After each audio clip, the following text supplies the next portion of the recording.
Commitment. It means taking a stand. Taking a stand for you. It means delivering. It means coming through. What if you don't keep your commitment, Les? What if you give it everything you have and you come up short? Or if you don't give it everything you have, what if you get weak along the way and you throw in a towel on yourself, you surrender to your emotions? What then? A lot of people become discouraged, they become frustrated, and they say, oh, what the heck? And they go back to doing what they were doing before, saying it doesn't work. You get to make a choice. Is failure going to break you, or is failure going to make you? You get to decide. Failure doesn't. It's okay to fall. It's okay to cry. It's okay to go home. But quitting should never be an option. It's not in falling that makes us failures. It's in not getting up that makes us failures. And you get to decide if you get up or you don't get up. We're going to take setbacks. We're going to take some defeats from time to time in our lives. When that happens, what that actually does, or what that actually should do, is make your vision clear. Make your mission clear. Anyone who's successful has failed much more than you know. It's like you look at somebody who's an unbelievable athlete, somebody who's an unbelievable entertainer, speaker, communicator, artist. They didn't just show up that way. They are being rewarded in public for what you practice in private consistently. You might want to jot that down. We're all rewarded in public for the things that we consistently practice and refine in private. And so you see that person, you think they're a genius, but if you watch, they've been failing more than anybody else. They just failed more often, so they learn quicker. You got to tell yourself, despite the circumstances, the situations, you have to tell yourself that I'm not going anywhere until I get to go. Until I make my dreams become a reality, I'm not quitting. I don't care how much money I have to invest. I don't care how much time I have to invest. I'm going to continue to do this until I become successful. You can pretend that you care, but you can't pretend that you're there. The only way you can be there is to show up. And what I'm asking you to do for me, you'll never be a failure if you show up every single day. Every single day when I come, I show up and I let failure know. Failure is not an option. You can't even let it sink into your brain, not even a second. You have to know that this thing is going to work. Come hell or high water, whatever it is that I set out to do, it may not happen in 6 months, it may not happen in a year, it may not happen in 2 years, but at some point, my dream is going to become a reality. I can accept failure. Everyone fails at some point, but I cannot accept not trying. When you've tried your best, when you've given 120%, you should never feel bad. You pick yourself up, you look at it from another perspective, you come up with another solution, and you go at it again. You're a problem solver. You're not soft. You're not weak. You don't quit. You don't surrender. You fall 7 times, you get up 8.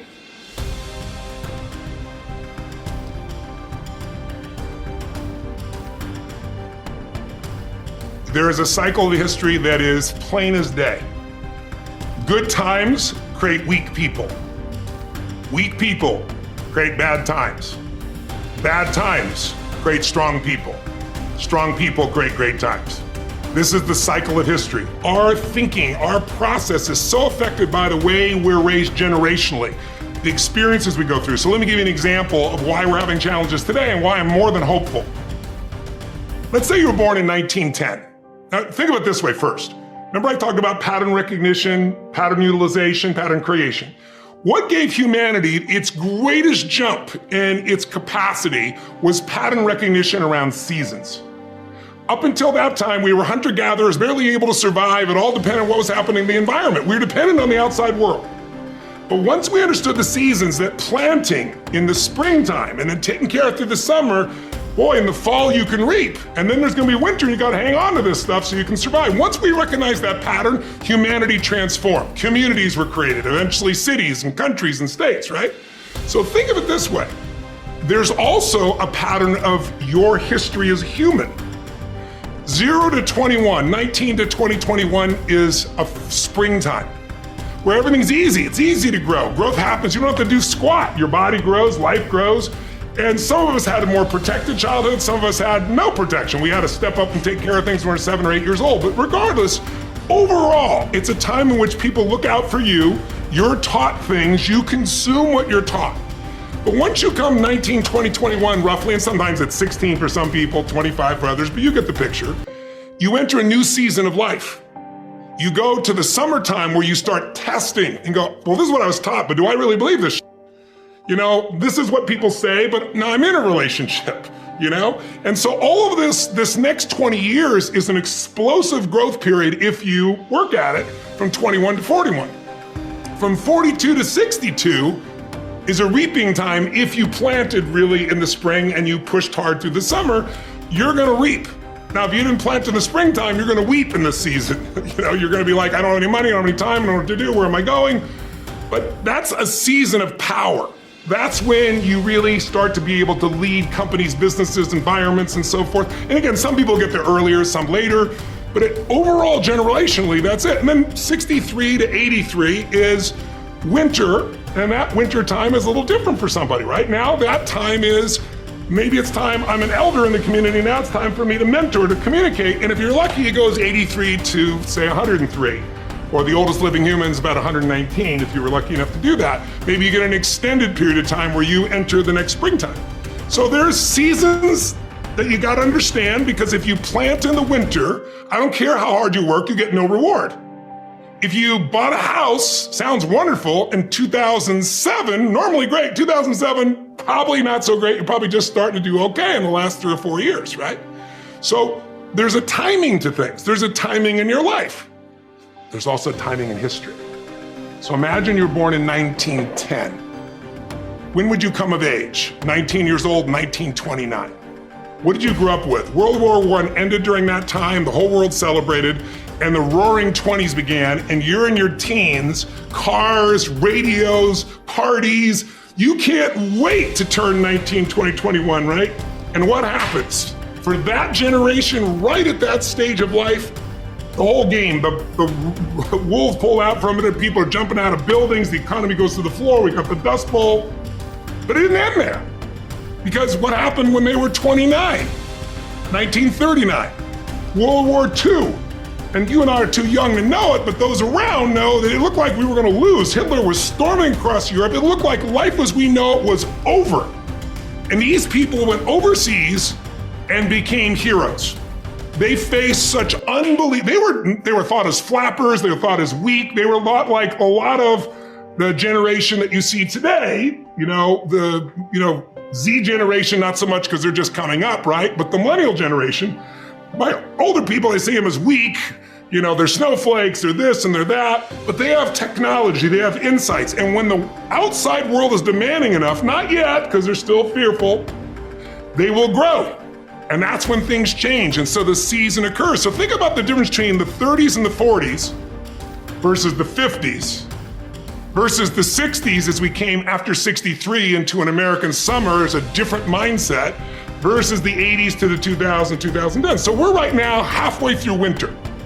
We're in another winter. It starts financially. Now it's gone to health, but we're far from it. It's gonna be war.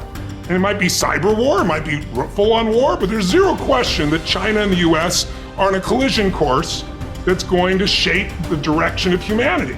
And so the people that right now are alive today are gonna have to grow in that environment. I really think we're at a season where there's gonna be a whole new level of growth. And what I just want to do is be one of the many sources that can give people perspective, because here's the problem. A year ago, people thought we were coming out of, we got vaccines now, and we're coming out of COVID, and it's gonna be all over now, and people are excited.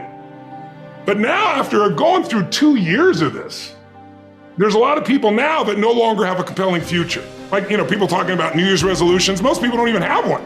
Because it's like, they never followed through anyway, right? But at least they had something to look forward to. They're starting to get into learned helplessness. Learned helplessness is when something is so bad over and over again, you start thinking the problem's permanent. No problem is permanent. Or you start thinking the problem's pervasive because I haven't handled my finances, my whole world's over. Or because my relationship's bad, my whole world's over. Your life is bigger than that. Or all this is happening because there's something wrong with me. When you get to that point, you stop trying.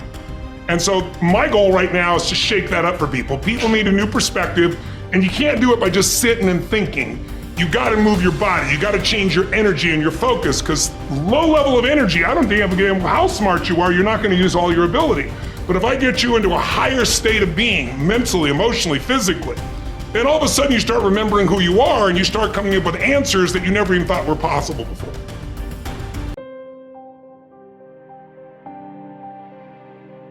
You will hear many people saying, "When I am 50, I shall retire into leisure. When I am 60, I shall give up public duties." And what guarantee do you have of a longer life? Who will allow your course to proceed as you arrange it? Aren't you ashamed to keep for yourself just the remnants of your life and to devote to wisdom only that time which cannot be spent on any business? How late it is to begin really to live, just when life must end. Stop letting yourself be distracted.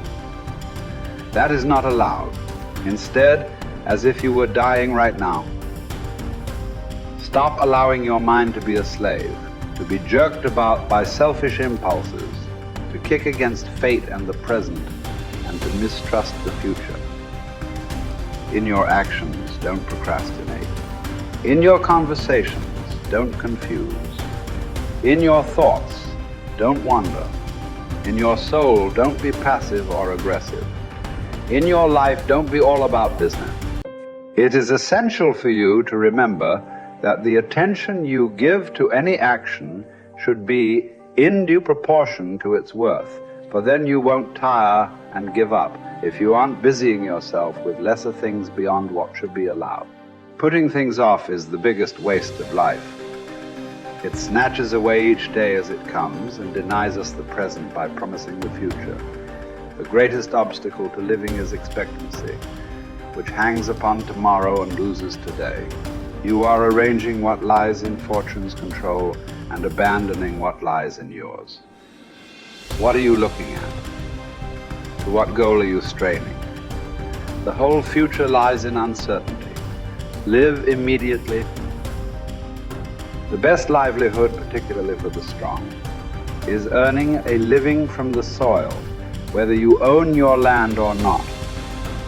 Many can support their families by farming land owned by the state or private landowners. Some even get rich through hard work with their own hands. The earth repays those who cultivate her, both justly and well, multiplying what she received, endowing in abundance all the necessities of life to anyone willing to work, and all this without violating your dignity or self-respect. Generally speaking, if you devote yourself to the life of philosophy whilst tilling the land at the same time, I couldn't compare it to any other way of life, nor would I prefer any other livelihood. It is living more in accord with nature, drawing your sustenance directly from the earth, the nurse and mother of us all, rather than from another source.